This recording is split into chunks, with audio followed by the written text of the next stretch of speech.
Hello friends, कैसे हैं आप सब। उम्मीद करता हूं बहुत ही अच्छे होंगे। तो स्क्रीन पे आपको थंबनेल दिख ही रहा होगा। कोऑपरेटिव बैंक की बात कर रहा हूं, कोऑपरेटिव बैंक की भर्ती के बारे में बात कर रहा हूं जो राजस्थान में आने वाली है। आज आप सभी ने न्यूज़पेपर में पढ़ ही लिया होगा।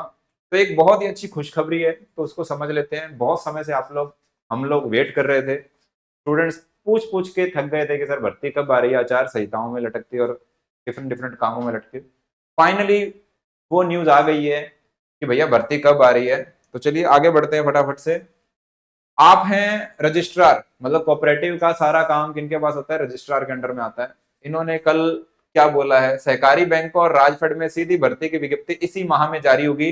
13 नवंबर की ये न्यूज है, 13 नवंबर 2024 की। ठीक है जी, आप स्क्रीन पे देख सकते हैं। 13 नवंबर 2024 को इन्होंने ये बोला है, इसी माह जारी होगी। और ये अपडेट हम लोगों ने भी आपको बताया था, हालांकि पहले भी इन्होंने कहा था हो जाएगी। और इस बार इन्होंने, क्योंकि कई दिन पहले ही इन्होंने बता दिया था, मंत्री जी ने आज से 10 दिन पहले, दीपावली से पहले ही बोल दिया था कि हमारी तरफ से सारा काम हो गया है। क्योंकि इनके यहाँ पर एक 20% रिजर्वेशन वाला था व्यवस्थापकों के लिए। तो वो पद इन्होंने अब क्या कर दिया है, वो पद एक बार इन्होंने रिजर्व कर लिए हैं। उसके अलावा इन्होंने भर्ती निकाल दिया। तो कितने पदों पर ये भर्ती निकाल रहे हैं, 449 पदों पे ये भर्ती निकालने वाले हैं। 449 और 49 पद आने वाले हैं राजफेड में। तो राजफेड के बारे में हम अलग वीडियो में बात करेंगे, अभी हम बात कर रहे हैं कोऑपरेटिव की। 449 पदों पे भर्ती आ रही है। पहले ये लगभग 600 समथिंग, 635 के आसपास इन्होंने कहा था। अब जो 20% किसके पद इन्होंने हटा लिए, जो क्लर्क वाले पद थे ना, क्लरिकल लेवल के, वो पद इन्होंने क्या कर लिए, एक बार रिजर्व कर लिए। व्यवस्थापकों का बाद में उन्होंने देखेंगे।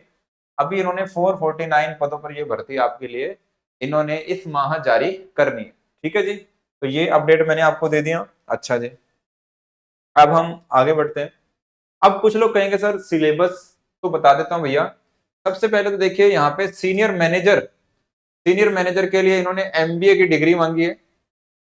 ठीक है, या इसके इक्विवेलेंट 2 साल की डिग्री इसके बराबर की कहीं हो तो वो भी ठीक है जी। तो इन्होंने एमबीए मांगी है या 2 साल का post graduate diploma in business management. ये बात ध्यान देनी है हमें कि भैया अगर, या फिर इसके इक्विवेलेंट कोई डिग्री है किसी स्टेट में किसी और नाम से जानी जाती हो, तो वो यहाँ पे अलाउड है। मैनेजर में इन्होंने क्या मांगा है, सिर्फ ग्रेजुएशन। क्योंकि बहुत से स्टूडेंट इसके लिए देखना चाहते हैं, तो यहाँ पे क्या मांगा इन्होंने, ग्रेजुएशन। आप किसी भी स्ट्रीम से ग्रेजुएट हैं तो आप मैनेजर के लिए अप्लाई कर सकते हैं, सिंपल। ठीक है जी।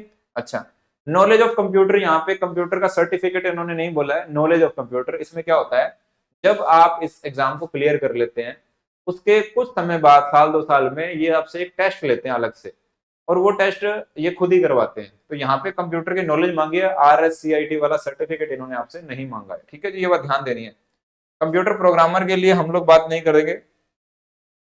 अब हम बात कर रहे हैं यहाँ पर बैंकिंग असिस्टेंट के लिए। बैंकिंग असिस्टेंट के लिए भी क्या है, ग्रेजुएट मांगा है किसी भी स्ट्रीम में, और उसके साथ में कंप्यूटर की नॉलेज मांगी है, मतलब आपको कंप्यूटर ऑन करना ऑफ करना इतना आना चाहिए। ठीक है, वो तो धीरे धीरे आ भी जाता है, सिखा देते हैं ये लोग। तो ये 3 एग्जाम के लिए हम बात करेंगे। सीनियर मैनेजर और मैनेजर का सिलेबस क्या होता है, बहुत से लोग ये पूछते हैं सिलेबस। तो देखिए ये सिलेबस क्या होता है। बैंकिंग का सिलेबस आपको, जो बैंक आईबीपीएस पूछता है ना, पेपर आईबीपीएस में लेना, ये बात ध्यान देना, ऑनलाइन पेपर होगा। अच्छा, बैंकिंग का सिलेबस होता है जैसे इसमें English, quant, reasoning, GK of Rajasthan, और कंप्यूटर, अकाउंट्स और कोऑपरेटिव एक्ट। ठीक है जी, इन सब पे मैं बात करूंगा एक एक करके इस वीडियो में फटाफट से। 25-25 क्वेश्चन आएंगे, 25-25 जो भी सामने है, 25-25 इसके क्वेश्चन है, 30 जीके के हैं, कंप्यूटर के 25 हो जाएंगे, अकाउंट्स के इतने हो जाएंगे, और आपके राजस्थान के 40, किसमें, सीनियर मैनेजर और मैनेजर के लिए। ठीक है। अच्छा, बैंकिंग असिस्टेंट के लिए सर मैनेजर की कितनी पोस्ट आ रही है, लगभग, जब क्या हुआ था अक्टूबर में नोटिफिकेशन निकाले थे, पर आचार संहिता के कारण फॉर्म ओपन नहीं हुए थे।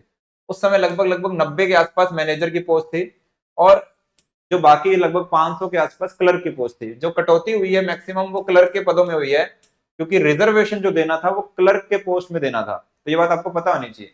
तो जो कटौती हुई है वो यहाँ से हुई है। मैनेजर के पदों में किसी भी तरह की कटौती की गुंजाइश कम है। तो 90 के आसपास पद, 80 से 90 के बीच में पद हो सकते हैं, हो सकता है ज्यादा भी हो गए, जो नया इसका नोटिफिकेशन आएगा इस महीने। ठीक है। अब बैंकिंग असिस्टेंट का सिलेबस क्या है, अगेन 7 सब्जेक्ट है, बस थोड़ा सा डिफरेंस है। यहाँ पे इंग्लिश के क्वेश्चन बढ़ गए, 25 से 30 हो गए। क्वांट के क्वेश्चन बढ़ चुके हैं, रीजनिंग के क्वेश्चन बढ़ गए हैं। ठीक है जी। जीके के क्वेश्चन सेम है, कंप्यूटर के क्वेश्चन सेम है, अकाउंट्स के क्वेश्चन देखिए आप, ठीक है, 25 हो गए हैं। और राजस्थान कोऑपरेटिव एक्ट 10 मार्क्स का हो गया है। तो टोटल मार्क्स 200 ही है, 120 आपको मिनट यहाँ पे पेपर के लिए मिलने वाले हैं। नेगेटिव मार्किंग रहेगी, ये बात ध्यान देनी है आपको। सिलेबस क्या रहने वाला है, 10th लेवल तक की इंग्लिश होने वाली है। क्वांट आपकी रहेगी जो बैंकिंग ऑफिसर, देखिए जहां पे ऑफिसर है तो वहां पे ऑफिसर लेवल का, और जहां पे क्लर्क है वहां पे क्लर्क लेवल का, यानी कि जो क्लर्क वाला एग्जाम है वहां पे आईबीपीएस का जो क्लर्क एग्जाम होता है उसके वाला, और जो मैनेजर वाला है तो इन्होंने पीओ बोला है, हालांकि उससे थोड़ा सा नीचे के लेवल का इन्होंने पेपर पूछते हैं, पर ठीक है इन्होंने लिखा है तो आप तैयारी भी वही करके जाएंगे। रीजनिंग की जब ये बात कर रहे हैं तो रीजनिंग भी सेम ऐसा लिखा है इन्होंने। न्यूमेरिकल एबिलिटी का भी सेम इन्होंने वैसे ही लिखा है कि आईबीपीएस का पैटर्न रहेगा, वो ध्यान देना। अब राजस्थान की जीके में मोटा मोटा ये देखिए, एक तो जनरल इंटरेस्ट, सोशल, मतलब कुल मिला के राजस्थान जीके इन्होंने लिखा है आपके लिए, ठीक है। कंप्यूटर नॉलेज में इन्होंने ये लिख दिया कि भैया ये इतना ही लिखना है, ठीक है।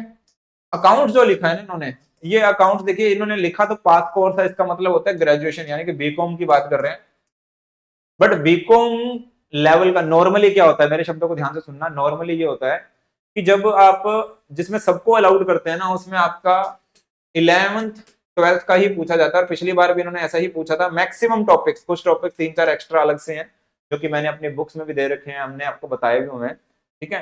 तो मैक्सिमम बीकॉम वाला वहां पूछते हैं जहां सिर्फ कॉमर्स वाले बैठेंगे।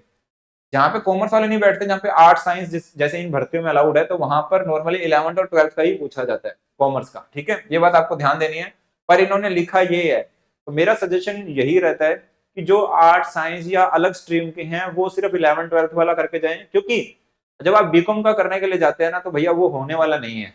तो इसलिए मैं सजेशन भी नहीं देता, क्योंकि पता होता है ना कि वो एक लंबी जर्नी है, वो भूल जाइए।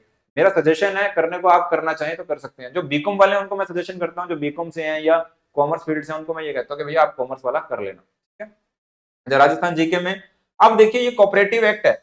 कोऑपरेटिव एक्ट में पिछली बार 40 में से आप ये मान के चलिए लगभग मैक्सिमम क्वेश्चन इसी के आए थे। एक दो क्वेश्चन कोई बैंकिंग जीके जो इतना इतना लिख दिया इन्होंने, ये सारे टॉपिक आईआरडीए, नाबार्ड, आरबीआई, ये बच्चे पूछते हैं सर इनका क्या करना है, हालांकि मैंने अपनी बुक में इनको भी दिया है, पर इसमें से क्वेश्चन कम आते हैं, सिर्फ कोऑपरेटिव एक्ट में से ही वो पूछता है, क्योंकि वो आपको कोऑपरेटिव विभाग में लेके जा रहा है, तो वो नॉलेज भी इसी की टेस्ट करना चाहता है, ठीक है। अच्छा, तो इसके लिए आपको सारा मटेरियल, आपको ये इसके कोर्सेज अवेलेबल है हमारे पास, ठीक है। मतलब अलग से अगर आप सिर्फ एक्ट का पढ़ना चाहते हैं, एक्ट के कोर्सेज हैं, दोनों लैंग्वेज के लिए कंफर्टेबल रहता है, दोनों लैंग्वेज में बुक्स भी हैं, आपको मिल जाएंगी हमारी, मतलब आपको ये वेबसाइट पे मिल जाएंगे हमारी, ठीक है। अच्छा, उसके बाद आपको कोर्स मिल जाएगा फुल, फुल कोर्स मतलब जिसमें सब कुछ है, जिसमें सिर्फ अकाउंट्स और कोऑपरेटिव एक्ट पढ़ना है वो अलग से है, और जिसमें कोऑपरेटिव एक्ट पढ़ना है वो भी अलग से हमने दिया हुआ है, ठीक है। और टेस्ट सीरीज हमने बना दी है, टेस्ट सीरीज में आपको कंप्लीट टेस्ट सीरीज भी अवेलेबल है और टॉपिक वाइज भी अवेलेबल है, ठीक है जी। अच्छा, पहले क्या था, टॉपिक वाइज थी, अब हम उसको फुल कर चुके हैं क्योंकि हमें समय मिल गया था, तो आपके लिए वो अवेलेबल करवा दिए हमने। और राजफेड वाली अगर भर्ती की तैयारी करना चाहते हैं तो वो भी हमारे पास मटेरियल अवेलेबल है, ठीक है जी। राजफेड का अलग वीडियो में आपको पता चल जाएगा, बट अगर राजफेड की तैयारी आप कर रहे हैं तो इसका मटेरियल भी हमारे पास मिल जाएगा। कितनी पोस्ट है, 2 पोस्ट एओ की, 11 पोस्ट अकाउंटेंट की है, ठीक है जी। ये हमारे दूसरे वीडियो में आप हमारे साथ इसकी पूरी डिटेल देख सकते हैं। बाकी कॉमर्स की अगर भर्तियों की तैयारी करना चाहते हैं, ये बुक्स हमारी ग्रोसपी.com से मिल जाती है आपको, ठीक है। यहाँ पे जाके आप इसको अवेलेबल ये हो जाता है। हमारे टेलीग्राम चैनल को ज्वाइन जरूर कीजिएगा, यहाँ पे सारे अपडेट मिलते हैं, सबसे पहले अपडेट यहीं आते हैं, वीडियो बाद में आता है। और ये हमारा व्हाट्सएप नंबर है, जो भी आप पूछना चाहें पूछ सकते हैं। तो आज के इस वीडियो में इतना ही, मैंने सभी चीजें आपको बता दी ऑलमोस्ट। और फिर भी कोई इंक्वायरी रहती है तो आप यहाँ पे पूछ सकते हैं, और टेलीग्राम पे हमारे विजिट कर सकते हैं। और जल्दी से ज्वाइन कीजिए, बाइलिंगुअल, हिंदी में भी इंग्लिश में भी डाटा अवेलेबल रहता है। Take care, bye bye.